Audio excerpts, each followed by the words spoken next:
Hello, welcome to the Creative Obsession podcast. My name is Carrie and I am coming to you from just outside of Portland, Oregon.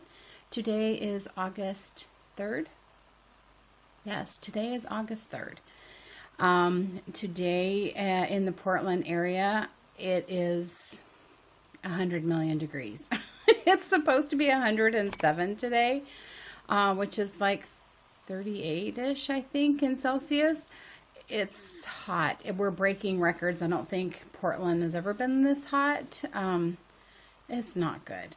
So I have a fan blowing just because it's warm upstairs in my house. So hopefully that's not too distracting.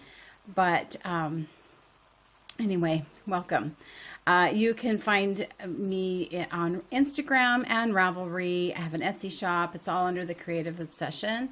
On Ravelry, I'm CarieS. All the information and links will be in the show notes below the video here on YouTube. Any podcasts or websites or Etsy shops or anything like that that I talk about, I put in the show notes down below so that you can easily click on them and find them. I want to start off to say thank you to everybody who sent me wonderfully loving messages. Last week I had posted that my brother passed away last week. And so it's been a little tough. I'm not going to talk too much about it because it's too hard. But I do want to say thank you. And so I'm going to move on from there. I didn't want to wait another week or two. I couldn't do it next week. It would be another couple weeks if I waited to do a podcast. So then it just is too long. And I wanted to do it. So here I am. So sorry if I'm not super cheery because I'm just not super cheery right now. But here we are. And so we're going to go on. I'd like to start, if I have a quilt to show, which I have said in the past, I am running out of quilts to show. I want to talk about the quilt that I have behind me today. This is a quilt. It's a small, probably 24-inch square quilt that I made quite a while ago when I was first exploring quilt making in general. And this is all made out of felted wool. So it was a kit that I bought. I don't have the pattern anymore, so I can't even give you the information on that. But it was my first time trying wool applique, and I really, really enjoyed working with it. I like working with wool as an applique, especially because one thing with wool is you cut it to whatever shape and there's no fraying. It doesn't fray. You don't have to turn the edges over or anything. It just is what it is. And then you just stitch it on to whatever you're stitching it onto. So this has a wool background. All the pieces are wool, and I just did a blanket stitch with embroidery floss. And it's funky, which is what attracted me in the first place. And I like it. The cloud piece, did I buy it as a kit? I'm pretty sure I bought it as a kit. Maybe I didn't. Because I remember the cloud piece, I wanted it to look more cloud-like. And so I took bleach on a sponge, I think, and dabbed it with bleach to give it more of a mottled effect on it. Which I may have just, I don't know, could have just done it on the blue fabric that was there. But it's funky and whimsical, and I really like it. One thing, the pattern, so it calls for you to do, I don't even remember what the name of it is and how you finish it. You just take a piece of fabric and sew it, and then you turn it all around so that all the edges get tucked in. I think it's called like envelope style, or I don't remember. And so I did that and hung it like that for a while, but it got real droopy because there was nothing holding the backing from the front piece together. So at some point I took it off the wall and I sat down with my regular sewing machine and I quilted it, and I just quilted the bejeebers out of it. And so the background has really dense quilting, and then added quilting to the different elements that felt too big, and that really held it together and has made it last, and it doesn't droop, and it's all working really well.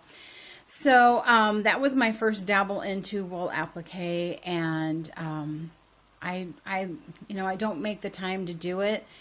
I had talked several episodes ago, beginning of the year, I think it was, that I was going to try and design some wool applique patterns for my friend who owns a quilt shop.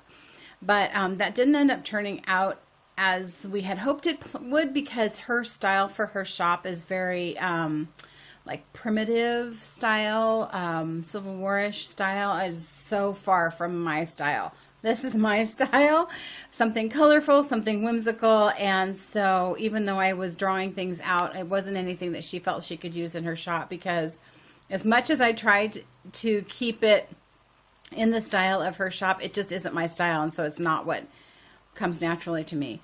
So I haven't dabbled in it too much more than that, but I think I'm not going to say I'm never going to do it. I think it would be fun to, I really wanted to do like a block a month kind of a thing, make them the same size so you could hang, like change it out like you would flip your calendar in like January and February. And so I don't know, I might do that at some point in the future, but right now I'm not doing it. Anyway, that's my wool applique piece.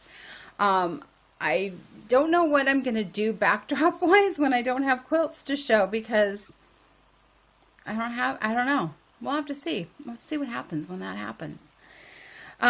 Because of all the stuff that has happened with my family, with my brother passing, it was very sudden. So that's just kind of shaken things up a bit. And so in a way I didn't get things done, but in a way I got a lot of things done. So I don't have any finished objects, but I've got some new projects that I want to show you that I cast on or started, and kind of go through with that. When my brother first went into the hospital, and we were up there every day and doing stuff, for the first few days I just couldn't concentrate enough to do anything, and then I couldn't even take socks. It was like I was at the point of doing a heel, and I'm still working on my June socks. It's August. But I was at the point of doing the heel, and I'm doing a German short row heel, which is different than the kind of heel that I normally do. So it takes some thought, and I honestly had no capacity for thought.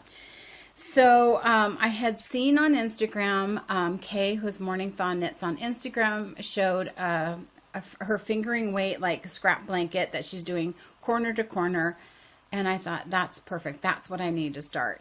And I had talked about it, I think, last episode of maybe changing to doing that. And I thought, okay, I grabbed my blanket stuff because I thought that was something I could just sit there and crochet. And the blanket that I was currently making, I couldn't even remember what pattern sequence I was doing on it. And I thought, I can do the corner to corner. So I just grabbed some scrap yarns out of the bag, and that's what I started. So I want to show you, I'm really, really loving it. I really enjoyed the corner-to-corner blanket that I made for a shower gift, which I ended up having to mail to her because I didn't go to the shower. And so I started a scrap blanket, a corner-to-corner scrap blanket, and I am really loving it. So I just grabbed whatever is left, and I have a tendency to try and control scrappy. I don't make scrappy quilts because I can't. I know I can. My brain won't let me. It needs to try and organize things. So scrappy's really hard. And I thought, okay, I'm not really going to put a whole lot of thought into this other than making sure that the colors that I put next to each other actually look nice together. So, and then just use up what's left of that skein. I'm not doing a certain number of rows. If some yarn I have more of, then it gets a bigger stripe. So that's where I'm going with it. This was left over from some project. I started it in the hospital, and I thought it was actually pretty fitting because my brother's favorite color was red. And then other than that, I am just taking, like I've got skeins like this that are left over. There's quite a bit on this, but I'm not going to make anything else with it. So I will just crochet until this is out. As the blanket gets bigger, my stripes will get narrower because then it takes longer to go across. So very fun project. I don't know what happened. Where is it? Right here? I don't know what happened there. But, gives it character. What can I say? So that's been a fun thing. That's been really nice and therapeutic to work on. I also, oops, let me put that right there.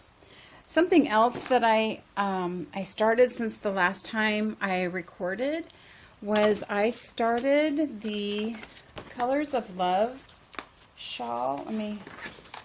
The Colors of Love by Christopher Salas. And this was I got the colored yarn from the Starlight Knitting Society in Portland. And it was a kit of DK weight minis. They're minis, yeah, they're minis. They're minis in DK weight. And then the pattern, the way he shows it, is with these colors with like a white or creamy background. And I knew that I wouldn't wear that if I did that. So I dyed up, let me do it this way, some dark gray. Oh, that looks really good on the camera. So this was a really interesting construction because you start in the center. And so you had to do, I don't know what the name of it was, but you make like this loop, slip knot loop kind of a thing, and then you knit it. I don't even remember. But there was a link on the pattern page to a YouTube video that showed you how to do it, and it was like super easy. So you go around, you do the center until you get to here, and now I'm going off on one of the sides. Then I'll pick up these stitches and then go off on this side. So this is actually the center, but this is really fun. It's really fun to see how these colors are going together and how they're all looking. This dark green doesn't show up as much because it's not enough of a contrast, but it's cool. And I didn't realize when I bought what was the name of the, oh, here it is. It's from Dream in Color, Love is Love, and it's the Cosette DK weight, but it's an MCN DK weight, which is really nice. Although you don't really feel it. Oh, so here, let me show you. You have to change colors, and you have a gazillion ends. That's the only drawback, is it's a bit hairy. Yeah, there's a lot of ends to weave in. I am carrying up the dark gray as I'm going out this way because I can carry it up the side. I didn't feel like I could carry it here because you would have to carry it where you're making kind of an eyelet section.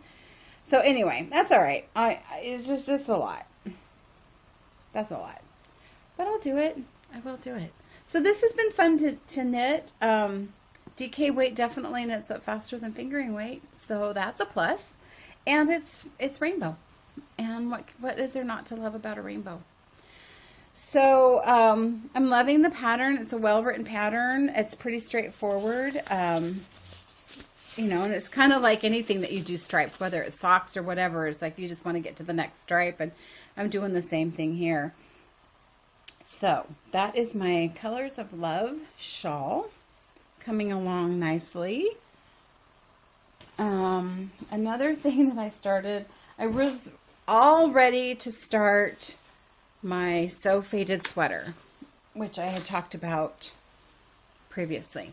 And I wound up the first couple skeins I was going to use, and I took it camping because we were going camping, and I didn't have empty needles.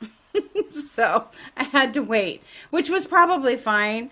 But yeah, I had to wait. And then we ended up coming home early from camping because Keith went into the hospital. And so I didn't get started with it for a while. And in the rush of leaving camping early, I threw out my back. And so I was down pretty flat with my back. It's just not been a good few weeks here, a couple weeks. But back is feeling better. It still bothers me when I'm standing for a long time. Like the last couple of days, I've been doing a lot of dyeing, and so by the end of the day, my back's pretty sore. But I'm moving. I'm not laying flat anymore, so that's good. But over the last few days, I decided to try and tackle my So Faded sweater. So for anybody that doesn't know, it's the So Faded. She is Andrea Mowry, who also is the one that designed the, what's the shawl? You're all yelling at me. Sorry, my brain's not 100% yet. But that shawl that fades. It'll come to me when I don't need it to. So anyway, I got started. I'm going to leave my needle cozy in. And I've gotten, I've gotten okay. Gotten pretty far. So this is the back. I have joined it. Well, I'll take these out. I don't want to lose my stitches, but so I have joined it because you start with it flat and then join it. This will be the front. So this is yarn that I dyed to match with yarn that Michelle, Leslie, and Angelique gave me for my birthday. And so I needed more colors to go with it. So this is going to be the beginning. The next is Lavender from Black Sheep Yarn Company. That'll be next. And it's all going to be very subtly faded and very lavender, which is perfect. And it's all on sparkle base. So it's all got stellina in it. So I'll be very shimmery. Anyway, it'll be good. So I did a gauge swatch. So I was going to talk about that. Where is it? I did a gauge swatch and I just grabbed some yarn that I had. I didn't want to use the yarn that I'm making the sweater out of because I feel like I need like all of it that I can use and use it in the sweater. And I thought, well, this is a similar base. It just doesn't have the stellina in it. So I did a swatch, and when I washed it and laid it flat, I was pretty close. Whoops, pretty close to being on gauge as you can get. And so I thought, okay, good. I'll just go with that. Well, when you add stellina in it, stellina takes up some of the weight, so your yarn is actually a tiny bit thinner, which is why you get a little bit more yardage on those skeins. So it is a little bit of a thinner yarn. So the fabric I'm getting is a little bit loose feeling than I had expected. Now, when I wash it, it's liable to, do what it does when you wash it, and it's liable to be fine. If it ends up being a little bit loose, that's okay. I'd rather have it be looser and baggier than tight, because if it's tight, I won't wear it. If it's loose, I'll wear it. So, I did do the time to make the swatch. I just don't know if I really saved myself anything because I'm still using the size needles that it suggests, and this was wasted. But maybe I'll rip it out and put it in my blanket. Who knows? So that's coming along nicely because now we're going around, you're doing the raglan shaping, so I'm still kind of like, increasing for the sleeves. And I have a few more of those repeats to do before the next section, which I don't know what that is because I haven't looked ahead at it because it wouldn't do me any good. I don't know what I'm doing anyway. So this will be my first sweater, even though it's not the first one I started, because I did start that other one that I was making out of the cotton yarn, the bamboo pop yarn, and it was Sunshine Coast by Heidi Kermeyer. That was that sweater. I haven't shown it in a while because I haven't worked on it in a while. I was just concerned that I was going to go through all of that and have it not work out because it's made out of cotton, and I was just hesitant to keep going on it. I haven't pulled it out. It's still on a cable, but I'm not really sure what I'm going to do. So that's still on pause. That calls for a DK weight, which my DK weight is a little thicker than the cotton DK, so I don't even know if that would work. I don't know. We'll see. Let me get through the So Faded sweater, because then I was on Ravelry looking for something. I don't know, because it's a good time suck to just sit there and look on Ravelry. And I noticed a sweater called the Herftitude or something like that, and I thought, oh, it was gorgeous, like this lace cardigan. Oh, I think I should try that. I really need to try a pullover first and get that out of the way before I start trying to do a lace cardigan. Come on, seriously. Oh, so anyway, another project that I got and started, and is a new cross stitch project. So I found this pattern on Etsy from DJ Stitches, and it's just like a psychedelic sheep, and I thought, seriously, how perfect. So I got the pattern, downloaded the chart, and this is what you get. You get this colored chart and then color, so you know what colors to get in your floss. And so I got it started, which has been really nice. I screwed up a few times, and I've had to just stop because I wasn't really probably quite ready to mentally tackle it, but that's okay. I stopped a few times and took out what I needed to take out, and I've redone it, but that's where I'm at so far. So I don't know if I showed this last time. I got this cute little sheep needle minder from A Needle Runs Through It. Where's her card? So it's A Needle Runs Through It magnetic needle minder. She's on Etsy. I'll put the link down below. So that's the start of my psychedelic sheep. I did the fabric longer than I probably needed to, longer than what the finished project will be, because I kind of thought I might do some funny little quote. I don't know what funny quote to put because I just can't think of that right now, but I wanted the option.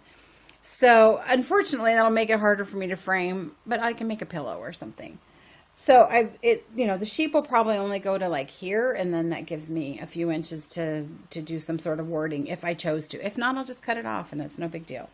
So that's my cross stitch project that I'm working on right now. And I have to show you the only acquisition I think I've had since the last time I recorded is this bag. Oh my God.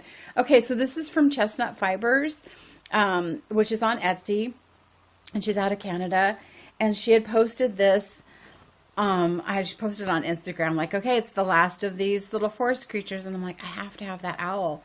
And I would put it in my cart, and like, no, I don't need a bag. I can make my own bag. I'm like, no, I don't have that fabric, and I need that owl. And so I bought it. I was so glad I did. So that's what's housing my cross stitch project is going in here right now because it fits perfectly. She makes really nice bags. So they've got the interfacing, like a medium interfacing, and there's a zippered pocket inside. So cute. So cute. Sorry, I got the last one and she doesn't have any more. Sorry, not sorry. Because I love it. So that's all the knitting and creating that I have done, because I've kind of been sitting and just trying to function. I've caught on to a couple of newer podcasts over the last few weeks, and I wanted to share some of those titles with you.